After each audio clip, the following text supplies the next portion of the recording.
और आज से हमारा एक नया चैप्टर शुरू हो चुका है, क्योंकि शुरू हो चुकी है हमारी क्लैन वॉर लीग। और इस बार मुझे ऐसा लग रहा है कि ओपोनेंट्स हमें चुनौती दे रहे हैं कि रोक सको तो रोक लो। यहाँ पहले हम यूज करते हैं अपने येती का और सुपर येती का। गलती हमसे हो गई है दोस्तों, क्योंकि मैं अपने ट्रूप्स को मैक्स करना भूल ही गया। मुझे करना था अपग्रेड अपने टाउन हॉल को। हाँ दोस्तों, मैं इस वॉर में लेकर जाऊंगा अपना टाउन हॉल 17। इस अटैक को शुरू करते हैं दोस्तों और यूज करते हैं अपने सुपर येतीज का फ्रॉम द कॉर्नर।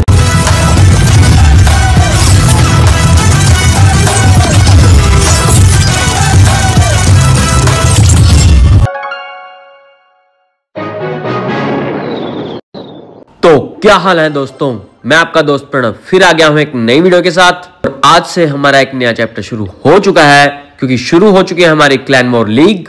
हम पूरी तैयारी के साथ डटकर खड़े हो चुके हैं, क्योंकि किसी भी हालत में हमें इस बार प्रमोशन चाहिए।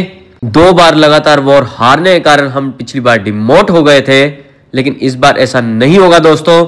लेकिन CWL में पहली वॉर का नजारा देखकर मुझे कुछ और ही लग रहा है, क्योंकि 11 आए हैं हमारे सामने TH18। तो दोस्तों मतलब क्या ही कहूं मैं, मतलब डिमोट होने के बाद भी इतनी अनफेयर वॉर, बहुत नाइंसाफी है दोस्तों, बहुत नाइंसाफी। लेकिन अब कर भी क्या सकते हैं, कर सकते हैं तो सिर्फ अटैक। और यहां कोशिश हमारी यही रहेगी कि हम लेकर आए 3 स्टार। लेकिन मुझे लगता नहीं है, क्योंकि हमारे सामने TH16 के सामने बल्कि आया है TH18। ये रहा हमारा आज का पहला ओपोनेंट, जो कि मैं क्लियर करने वाला हूं अपनी सैबियो गेमिंग वाली आईडी से। आप ओपोनेंट के डिफेंस को देख सकते हैं कि ये TH17 का है दोस्तों। और ज्यादातर जो उनसे मेजर चेंजेस आए थे हमारे TH18 में, वो सारे लग चुके हैं। और इस बार मुझे ऐसा लग रहा है कि ओपोनेंट्स हमें चुनौती दे रहे हैं कि रोक सको तो रोक लो और जीत सको तो जीत लो। मुझे यकीन है अपने क्लैन वालों पर और खुद पर भी कि हम जीत नहीं पाएंगे इस वॉर को, क्योंकि सामने आ गया है इतना अनइवन मैच। और दूसरी ओर आप मेरी आर्मी को देख सकते हैं कि मैं करने जाऊंगा सुपर येती अटैक, लेकिन यहां थोड़ी चेंजेस करने की जरूरत है हमें। मैं यूज करूंगा अपने डिगी का दादर के इलेक्ट्रो आउल, क्योंकि होने वाला है ग्राउंड अटैक, तो हमें डिगी की ज्यादा जरूरत पड़ेगी। और अभी मेरे पास पड़ा है माइटी मॉर्सेल, मैं बेझिझक किसी को भी स्विच कर सकता हूं और मेरी एबिलिटीज और इक्विपमेंट सभी मैक्स होंगे। तो चलते हैं फिर से अपने लेआउट की ओर और देखते हैं कि क्या स्ट्रेटेजी रहने वाली है दोस्तों। क्योंकि वॉर तो चलो अनइवन आई ही हुई है, लेकिन हमारी स्ट्रेटेजी में कोई कमी रहनी नहीं चाहिए, कि कई बार हम TH17 पर ले चुके हैं 3 स्टार्स। इस बार भी कोशिश हमारी यही रहेगी। मैं शुरू करूंगा इस अटैक को from the monolith side. Use करना है अपने येतीज को फ्रॉम द मोनोलिथ, लेकिन क्रिएट करेंगे फनल। और मुझे लगता नहीं कि फनल अच्छे से क्रिएट होने वाला है, क्योंकि आसपास का डिफेंस बहुत ही ज्यादा पड़ा हुआ है। लेकिन यहां थोड़ा ट्विस्ट आएगा, क्योंकि मैं रॉयल चैंप के साथ लेकर जा रहा हूं अपने भाले वाली एबिलिटी, जो कि मैंने रिप्लेस करी अपनी शील्ड से। तो शुरू करते हैं इस अटैक को बिना किसी देरी किए और देखते हैं कि TH16 TH18 का क्या उखाड़ पाता है। यहां टारगेट में रखता हूं 80% का। अगर 80% से बढ़िया आता है तो मतलब हमारी स्ट्रेटेजी सही जा रही है, नहीं तो हमें करने पड़ेंगे थोड़ी बहुत चेंजेस। यहां पहले हम यूज करते हैं अपने येती का और सुपर येती का। क्रिएट करते हैं फनल बाकी आने वाली आर्मी के लिए, ताकि आसपास की बिल्डिंग्स पहले टूट जाए और हमारे येती ज्यादा बिखरे ना, क्योंकि मुझे लेकर जाना है येती को कोर के बीच में। जैसे ही कोर में जाएंगे तो डिस्ट्रक्शन आप देख सकते हैं। और जैसे कि मैंने कहा था कि डिफेंस बहुत ही हाई लेवल का है, तो आप देख सकते हैं कि मेरे बारबेरियंस बहुत ही फीके नजर आ रहे हैं। एक फेलियर तो नजर आ रहा है। फिर भी हम शुरू करते हैं अपनी मेन आर्मी के साथ। सुपर येती छोड़ दिया है मैंने और स्विच कर दिया अपने वार्डन को ग्राउंड पे। और साथ ही यूज करूंगा मैं अपने हीरोज का भी, ताकि वो सुपर येतीज को वेव बना कर दे। और दूसरी ओर आप देख सकते हैं कि मोनोलिथ ने अपना डैमेज करना शुरू कर दिया है और कई सुपर येती डाउन हो चुके हैं। यहाँ हमारा किंग भी बहुत डिस्ट्रक्शन झेल रहा है, तो हम यूज करते हैं अपने किंग की एबिलिटी का। और स्पाइकी बॉल का डिस्ट्रक्शन आप देख सकते हैं कि एक स्लॉट पूरा ही खाली कर दिया है। और 9 o'clock से रिलीज किया मैंने अपने रॉयल चैंप को विद एबिलिटी ऑफ भाला, जिसने बड़ी आसानी के साथ एक स्लॉट अपना कवर कर दिया है और आसानी से डिफेंस उड़ा दिया है। लेकिन यहाँ आप देख सकते हैं कि टाउन हॉल अभी तक टूटा नहीं है दोस्तों। तो अभी हमारे सामने पड़ा हुआ है गार्डियन भी, तो मतलब किंग और गार्डियन की तो लड़ाई हो चुकी है, लेकिन गार्डियन डैमेज करने से हट नहीं रहा है और मुझे लगता नहीं कि ये टाउन हॉल तोड़ भी पाएंगे। दूसरी ओर आप देख सकते हैं मेरा रॉयल चैंप बिल्कुल ही बिखर चुका है। यूज करते हैं अपने रिवाइव स्पेल का साथ के साथ ही, लेकिन डिफेंस उस साइड इतना ज्यादा पड़ा हुआ है कि रॉयल चैंप दोबारा से बिखर चुका है। अब देखना ये है कि हम रिवाइव स्पेल को कहां यूज करें, क्योंकि आसपास डिफेंस का लेवल बहुत ही ज्यादा पड़ा हुआ है। इन हीरोज पर रिवाइव स्पेल का ज्यादा यूज करना पड़ेगा जो कि ज्यादा हिट पॉइंट्स के हो। यहाँ मैंने क्वीन की एबिलिटी को लास्ट यूज किया है, लेकिन क्वीन भी डाउन होने ही वाली है क्योंकि आसपास डिफेंस बहुत ज्यादा पड़ा हुआ है। और ये क्या दोस्तों, मैंने 2 रिवाइव स्पेल को रिलीज किया था, लेकिन जिंदा हुआ है सिर्फ हमारा वार्डन, जो कि कुछ कर नहीं पाएगा। यार ये तो टेक्निकल मिस्टेक लग रही है। मैंने 2 रिवाइव स्पेल का यूज किया था, लेकिन जिंदा हुआ सिर्फ हमारा एक ही हीरो। यहाँ मुझे लगता है थोड़े टाइम बाद ही रिलीज करना चाहिए था मुझे रिवाइव स्पेल को। तो अगर मैं गलत नहीं हूं तो दूसरी ओर मेरे से एक गलती हो चुकी है कि TH16 के ट्रूप्स तो मेरे पास आए ही नहीं दोस्तों। और लगता है मैंने माइटी मोरसेल का मतलब कुछ गलत समझ लिया है, लेकिन हमने जोड़ दिए हैं 2 स्टार अपने खेमे में विद 71% डिस्ट्रक्शन। लेकिन गलती हमसे हो गई है दोस्तों, क्योंकि मैं अपने ट्रूप्स को मैक्स करना भूल ही गया, अपने पोशन को यूज करना बिल्कुल ही भूल ही गया दोस्तों। शायद मैं इस बेस पर 3 स्टार ला सकता था आसानी से, कि अगर लेवल अप होता हमारे ये 30 का तो बहुत ज्यादा डिस्ट्रक्शन का सामना करना पड़ता ओपोनेंट को। लेकिन अब कर भी क्या सकते हैं, चलते हैं अब अपने अगले ओपोनेंट की ओर। और आप अगले ओपोनेंट का बेस देख सकते हैं, जो कि मैं क्लियर करने वाला हूं अपने जादू वाली आईडी से। फिर से कोशिश हमारी यहां यही रहेगी कि हम ले आए 3 स्टार, और इस बार मैं कोई गलती नहीं करूंगा, सारे ट्रूप्स और हीरोज को मैक्स करके ही जाऊंगा। मुझे बहुत रिग्रेट है अपने सैबियो गेमिंग वाली आईडी का कि वो आसानी से ले सकती थी 3 स्टार, लेकिन यहां हमसे हुई थोड़ी सी भूल और ओपोनेंट ने हमें एक भी मौका नहीं दिया भूल सुधारने का। यहां आप मेरी आर्मी को देख सकते हैं कि मैं अटैक करने जा रहा हूं अपने रॉयल चैंप के साथ, करूंगा आरसी चार्ज को यूज, लेकिन पहले यूज करते हैं अपने हथौड़े का। और यहां गलती से मैंने अपने हीरोज पोशन को यूज कर लिया है, क्योंकि मुझे करना था अपग्रेड अपने टाउन हॉल को। हाँ दोस्तों, मैं इस वॉर में लेकर जाऊंगा अपना टाउन हॉल 17। ये पहले ही रश बेस था और रश हो गया है अब। तो आप देख सकते हैं कि मेरे सारे ट्रूप्स मैक्स हो चुके हैं, और साथ ही के साथ मैक्स हो चुके हैं हीरोज भी। बस यहाँ कमी खलेगी हमारे इक्विपमेंट्स को लेकर, लेकिन इक्विपमेंट्स भी अच्छे लेवल पर पड़े हुए हैं। फिर से दोहरा लेते हैं अपने ओपोनेंट के बेस को और देख लेते हैं कि हम अटैक शुरू करने वाले हैं अपने टाउन हॉल की साइड से। कोशिश हम करेंगे कि 3 स्टार लेकर ही आए, लेकिन वो तो अटैक के बीच में ही पता चलेगा। तो शुरू करते हैं इस अटैक को दोस्तों, और यूज करते हैं अपने रॉयल चैंप का फिर से। तो यहाँ मेरे मन में एक और ख्याल आ रहा है कि हम रॉयल चैंप को यूज करते हैं फ्रॉम द 3 o'clock, क्योंकि आप डिफेंस को देख सकते हैं कि बहुत ज्यादा पड़ा हुआ है उस साइड को, और अगर मेरी आर्मी इस डिफेंस में घुसती है तो आसानी से ही गायब हो जाएगी। बिल्कुल भी रिस्क नहीं लेंगे, यूज करेंगे अपने रॉयल चैंप को उसी साइड से। तो जरा ध्यान रखना दोस्तों कि सामने है डिफेंस TH17 का, तो रॉयल चैंप के ऊपर इनविजिबिलिटी स्पेल गिरते रहना, क्योंकि इस लेवल का डिफेंस टाइम नहीं लगाएगा हमारे रॉयल चैंप को ढेर करने में, और कर देगा हमारे रॉयल चैंप को इसी बेस में गायब। एक बात तो कहने वाली है TH17 के डिफेंस को लेके कि मेरे पास बचे सिर्फ 2 इनविजिबिलिटी स्पेल, और सिर्फ डिस्ट्रक्शन आया है हमारा 12 या 11%। यहां मुझे कमी खलने वाली है, क्योंकि मैं लास्ट इनविजिबिलिटी स्पेल को यूज कर चुका हूं, और जैसे ये खत्म होता है यूज करूंगा मैं अपने रिकॉल स्पेल को, और करते हैं रॉयल चैंप को गायब। और अब शुरू करते हैं अपनी मेन आर्मी से, जो कि होने वाली है हमारी किंग एंड क्वीन, और साथ ही यूज करूंगा अपने सेज बैरक को भी, क्योंकि अगर मैंने सेज बैरक को अलग से रिलीज किया तो सारे ट्रूप्स इस डिफेंस को झेल नहीं पाएंगे और आसानी से डेड हो जाएंगे। और साथ ही मैंने यूज कर दिया अपने ड्रैगन्स का, और ड्रैगन्स के लेवल को आप देख सकते हैं कि मैक्स TH17 के हैं। कोशिश हमारी यही रहेगी फिर से दोस्तों कि मैं तोड़ दूं इस बेस को, लेकिन कहीं ना कहीं कमी रह जाती है, चाहे वो इक्विपमेंट्स की हो, चाहे वो हाउसिंग स्पेस की हो। यहाँ हमारे किंग को डिस्ट्रक्शन पहुंचना शुरू हो गया है। यूज तो कर दिया मैंने स्पाइकी बॉल का, लेकिन उससे कुछ काम बना नहीं, किंग तो डाउन हो चुका है। और जैसे ही हमारा किंग डाउन हुआ है, इंपैक्ट पड़ना शुरू हो गया हमारी क्वीन के ऊपर। एबिलिटी तो यूज कर दी है, लेकिन ज्यादा देर नहीं चलने वाली है दोस्तों। हमारे बोलने तक ही हमारी क्वीन भी डाउन हो चुकी है, तो साथ ही डाउन हो चुका है हमारा रॉयल चैंप भी, और उसकी एबिलिटी भी फ्योनिक्स वाली। यहाँ मुझे एक और नजारा देखने को मिल रहा है कि हमारे ड्रैगन डिस्ट्रैक्ट होकर साइड पर गिर गए हैं, जिसका कोई ज्यादा इंपैक्ट नहीं पड़ने वाला है दोस्तों, और ज्यादा डिफेंस को कवर नहीं करेंगे ये। अब मुझे मुश्किल लग रहा है कि शायद ये सैबियो गेमिंग वाली आईडी जितना भी डिस्ट्रक्शन ना ले पाए, क्योंकि डिफेंस का लेवल आप देख सकते हैं। और आगे आने वाला डिफेंस है हमारा सुपर विजार्ड टावर, क्योंकि हमारे ड्रैगन्स को ज्यादा हरकत करने नहीं देगा और कर देगा डिस्ट्रॉय। और आप देख सकते हैं कि नजारा आ रहा है बिल्कुल सेम टू सेम। लेकर आए हैं फिर से हम शायद 71%। एक और % ले आओ ताकि सैबियो गेमिंग का मार्क्ता ना रहे, लेकिन ऐसा हो नहीं पाएगा दोस्तों। और सारे ट्रूप्स मेरे डिस्ट्रॉय हो चुके हैं। यहाँ हमें सेटिस्फेक्शन लेनी पड़ेगी 2 स्टार से ही विद 71% डिस्ट्रक्शन। ये डायलॉग तो कुछ सुना सुना लग रहा है दोस्तों, क्योंकि हमने सैबियो गेमिंग वाली आईडी से भी सेम लेवल ऑफ डिस्ट्रक्शन लिया था। मुझे उस अटैक और इस अटैक में कोई भी फर्क नहीं नजर आया है। दोनों में मैंने अलग स्ट्रेटजी का यूज किया, लेकिन कोई भी कामयाब नहीं हुई है। और रेओन वाले बेस से भी मुझे सेम लेवल ऑफ अटैकिंग करनी पड़ेगी। यूज करने वाला हूं मैं अपने सुपर येतीज का, कि मैं मजबूर हूं दोस्तों, क्योंकि डिस्ट्रक्शन लेवल कुछ खास नजर नहीं आ रहा है मेरे ट्रूप्स का। हम यहां कोशिश करेंगे कि 3 स्टार ले पाए।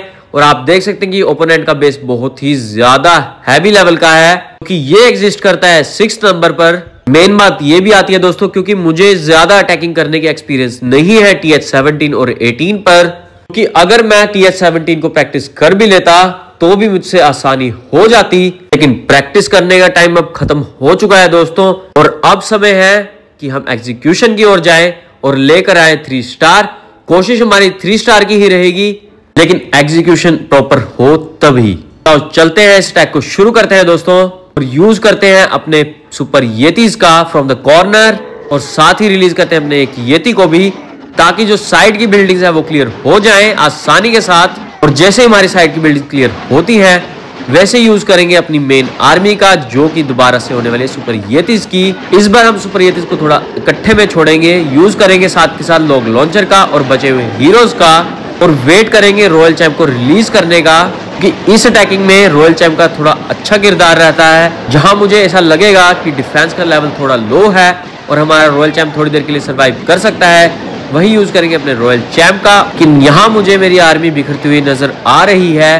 टाउन हॉल के नजदीक कोई भी ट्रूप मुझे नजर नहीं आ रहा है, गया है सीधा 3 o'clock की तरफ। लेकिन टाउन हॉल तो डिस्ट्रॉय होकर रहेगा, क्योंकि मेरे हीरोज अंदर पहुंच चुके हैं, लेकिन डिस्ट्रक्शन मिल चुकी है साथ के साथ हमारे रॉयल चैंप को भी। तो एक हीरो तो शहीद हो चुका है दोस्तों, इंतजार करना है तो हमें उसके ऊपर रिवाइज स्पेल यूज करने का। लेकिन यहाँ मेरे ट्रूप से बिखर के बहुत ही गलत काम किया है इस बार, क्योंकि उन्हीं की आड़ में मेरे हीरोज ने सर्वाइव करना था। लेकिन आप देख सकते हैं कि मेरे हीरो सारे के सारे डाउन हो चुके हैं और पड़े हैं ऐसे एंगल पर जहां मेरा कोई भी ट्रूप नहीं बचा हुआ है। सुपर येतीज बाहर ही रह गए हैं दोस्तों, और इस बात का डिसएडवांटेज मुझे हो रहा है अब। तो मुझे समझ में नहीं आ रहा कि मैं किस हीरो को दोबारा से रिवाइव करूं। यहाँ हमने फिर से जिंदा किया है अपने रॉयल चैंप को, लेकिन वो ज्यादा देर टिक नहीं पाएगा। साथ ही यूज किया मैंने अपनी इनविजिबिलिटी स्पेल को भी, लेकिन आप सोच सकते हैं कि कितनी देर टिक पाएगा हमारा रॉयल चैंप। यहाँ साथ के साथ मैंने यूज किया अपने रिवाइव स्पेल का अपने वार्डन के ऊपर, और मेरे को लगता है कि हमें फिर से जिंदा करना चाहिए अपने किंग को, क्योंकि आसपास डिफेंस थोड़ा कम पड़ा हुआ है। बाकी हीरोज के पास बहुत ज्यादा डिफेंस पड़ा हुआ है, और शायद से ये बेस क्लियर हो जाता अगर हमारे सुपर येतीज जाते सीधा टाउन हॉल की कोर में, क्योंकि आप देख सकते हैं कि सुपर येतीज अभी भी जिंदा हैं, और अगर उनका बेस लेकर हमारे हीरोज डिस्ट्रक्शन करते रहते तो आसानी से बेस क्लियर हो जाता। लेकिन सुपर येती अंदर एंटर हुए ही नहीं, और यहाँ आप अटैक का नजारा देख सकते हैं। शायद से 73% डिस्ट्रक्शन ही लेकर आ पाए इस बार हम। वैसे एक बात कहने वाली है दोस्तों, कि हमारी royal champ plus dragon technique काम नहीं आ रही है बिल्कुल भी, और ऐसा कह भी सकते हैं कि टाउन हॉल आ रहे हैं बहुत ही बड़े। तो हमें करना होगा अपनी अटैकिंग स्ट्रेटजी में थोड़ा बदलाव।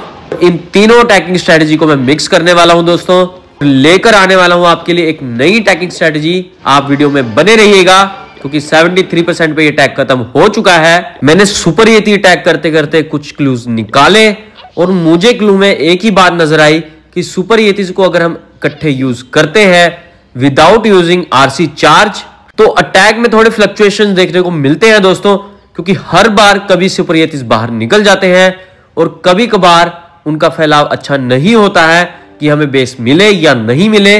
मैंने इन CWL में जो भी 3 अटैक किए हैं, उनसे पहले मैंने ये अटैकिंग स्ट्रेटजी यूज की थी अपने बेस पे, लेकिन मुझे ज्यादा अच्छा रिजल्ट नहीं मिला दोस्तों। इन मिल चुका है हमारा आज का अगला ओपोनेंट, जो कि है TH16। ओपोनेंट का बेस थोड़ा TH15 से ऊपर का है, लेकिन यहां हम अटैकिंग स्ट्रेटजी को यूज करते हैं अपने रॉयल चैंप चार्ज का।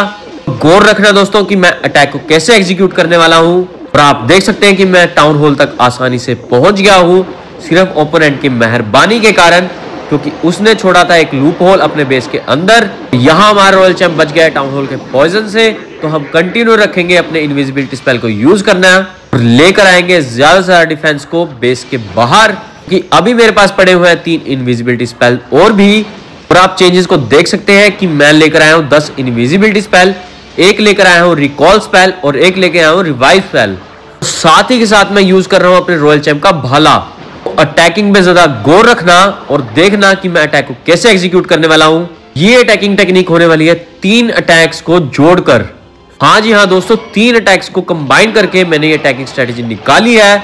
मैं फोकस करना है तो इसके एग्जीक्यूशन पर, और देखते हैं कि रेटिंग कितनी मिलती है हमारे प्रैक्टिस करने के लेवल पे, क्योंकि मैं स्ट्रेटेजी को यूज करूंगा अपने से ऊपरले टाउन हॉल पर ज्यादातर। आप देख सकते हैं कि मैंने सुपर येतिस को एक कॉर्नर से रिलीज कर दिया है, साथ ही रिलीज किया है मैंने एक एंड से अपने किंग एंड क्वीन को। यूजेस थोड़ी सेम ही रहने वाली है दोस्तों, लेकिन अटैक ऐसा होगा कि हमें जो है फनल क्रिएट करने की जरूरत नहीं पड़ेगी अपने सुपर येतिस से, क्योंकि फनल क्रिएट करने का काम करेंगे हमारे हीरोज और बिखरने नहीं देंगे हमारे सुपर येतिस को इधर उधर। साथ ही साथ हमारा फोकस ये होने वाला है दोस्तों कि जो हमारे हीरोज हैं वो ज्यादा से ज्यादा बिल्डिंग्स क्लियर कर दें, और वो भी कम से कम टाइम में, क्योंकि पहले मैंने अटैक को यूज किया था लेकिन उसमें टाइम मैनेजमेंट की थोड़ी कमी रहती थी, तभी मैंने वॉर में एग्जीक्यूट नहीं किया इस अटैक को। लेकिन मुझे प्रैक्टिस करना होगा दोस्तों, और आपके लिए एक और नई स्ट्रेटेजी तैयार हो रही है। यहाँ आप देख सकते हैं कि मेरे 2 हीरोज डाउन हो चुके हैं, बचे हैं तो सिर्फ क्वीन एंड वार्डन, और साथ ही बचे हुए हैं हमारे बारबेरियंस भी। लेकिन मुझे लगता नहीं येती की तादाद को देखकर कि बारबेरियंस को यूज करने की जरूरत पड़ने वाली है, क्योंकि हमारे पास बचा हुआ है 1 मिनट और आर्मी पड़ी हुई है बहुत ही ज्यादा। यहाँ हमने रिवाइव स्पेल का यूज किया अपने रॉयल चैंप पर, तो रॉयल चैंप तो दोस्तों दोबारा जिंदा हो चुका है, ये बेस भी खत्म हो चुका है, और आप इस स्ट्रेटेजी को अपना लें जल्दी से जल्दी। यहाँ हमारे सामने आ चुका है ट्रेजर हंट। आई होप कि आप सबने पूरा कर लिया होगा, और हमें फिर से मिला है माइटी मोर्सेल। तो हमारे CWL का काम तो हो चुका है दोस्तों, अब हमारे हीरोज को दिक्कत लेने की जरूरत नहीं है, क्योंकि अब दिक्कत होने वाली है तो ओपोनेंट्स को, क्योंकि मैं लेकर आ रहा हूं नई स्ट्रेटेजी। इस अटैकिंग स्ट्रेटेजी को यूज करने का मकसद मेरा एक और भी था, क्योंकि मुझे सुपर येतिस वाले जो सी अटैकिंग स्ट्रेटेजी थी उसमें मेरे को थोड़ी फ्लक्चुएशन नजर आ रही थी, और मुझे लूप होल्स भी नजर आ रहे थे, क्योंकि रोहान भी जब कर रहा था तब भी परफेक्शन होते हुए भी वो 3 स्टार नहीं लेकर आ पाया। और मैंने भी कई बार ट्राई किया अपने खुद के बेस पर भी, लेकिन बहुत मुश्किलों के साथ 3 स्टार आ रहे थे एट द एक्सपर्ट लेवल। यहाँ हमें अगला ओपोनेंट मिल चुका है, तो अटैक को शुरू करते हैं अपने रॉयल चार्ज से, और लगातार यूज करना है अपने इनविजिबिलिटी स्पेल्स का भी। और यहाँ आप देख सकते हैं कि हमारा रॉयल चैंप पहुंच चुका है आसानी के साथ मोनोलिथ के नजदीक, और डिस्ट्रॉय कर चुका है मोनोलिथ को। और अब यहाँ कोशिश हमारी ये रहेगी, या तो टारगेट करें हम ईगल आर्टिलरी को, या करें अपने टाउन हॉल को। बस वे दिखनी चाहिए टाउन हॉल की ओर जाने की, क्योंकि TH15 लेवल पर हमारे पास होते हैं सिर्फ 3 मेजर डिफेंसेस, जो कि आती है हमारी ईगल आर्टिलरी, मोनोलिथ और होता है टाउन हॉल खुद का। तो जितना हो सके हम रॉयल चैंप से डिफेंस को लेकर जाएंगे। एक बात आप नोटिस और भी करना, हमारी अटैकिंग स्ट्रेटेजी बहुत सिमिलर होगी जैसे कि हम रॉयल चैंप को यूज कर रहे थे अपने ड्रैगन्स के साथ। बस यहाँ ड्रैगन की बजाय मैं लेकर आया हूँ सुपर येतिस को, और साथ ही मैंने यूज किया अपने लॉक लॉन्चर का भी, ताकि मेरे सुपर येतिस जाए सीधा बेस की कोर में। और दूसरी ओर का अंदाजा आप ये भी लगा सकते हैं कि मुझे यहाँ स्वीपर्स की डायरेक्शन देखने की भी जरूरत नहीं है दोस्तों, क्योंकि जैसे ही हमारे सुपर येतिस के ऊपर डिस्ट्रक्शन पड़ता है वैसे ही आते हैं हमारे इलेक्ट्रोमाइट्स, जो कि अपना काम आसानी से कर जाते हैं। और आप देख सकते हैं कि ट्राइकोन अटैक शुरू हो चुका है, यूज किया है मैंने अपने रॉयल चैंप का, और वो भी भाले के साथ। और आप देख सकते हैं कि एक कॉर्नर बिल्कुल ही डिस्ट्रॉय कर दिया है हमारे रॉयल चैंप ने, और एक कॉर्नर उड़ाया है हमारे किंग एंड क्वीन ने, और तीसरे कॉर्नर से हमारे सुपर येतिस आ रहे हैं टाउन हॉल की ओर विद लॉक लॉन्चर। यहाँ हमने यूज कर दिया अपनी किंग की एबिलिटी का, क्योंकि वो हो चुका था हाफ डाउन। लेकिन अगर आपने नोटिस किया हो कि मेरे पास जो ट्रूप्स हैं वो है TH15 के ही, और ओपोनेंट भी है TH15 का, तो आप ऐसा बिल्कुल भी नहीं कह सकते कि मैंने TH16 वाली आईडी से अटैक किया है इस बेस पे, कि मेरे पास पड़ी हुई है सारी की सारी आर्मी TH15 की। और आप दूसरी ओर देख सकते हैं कि मेरे सुपर येतिस कितने बचे हुए हैं दोस्तों, और साथ ही पड़ा हुआ है आइस गोलैम भी। और आज पूरा दिन मैं इसी अटैक को प्रैक्टिस करने वाला हूं दोस्तों, और परफेक्शन में जाने वाला हूं, कि मुझे इस CWL में हारना मंजूर नहीं है।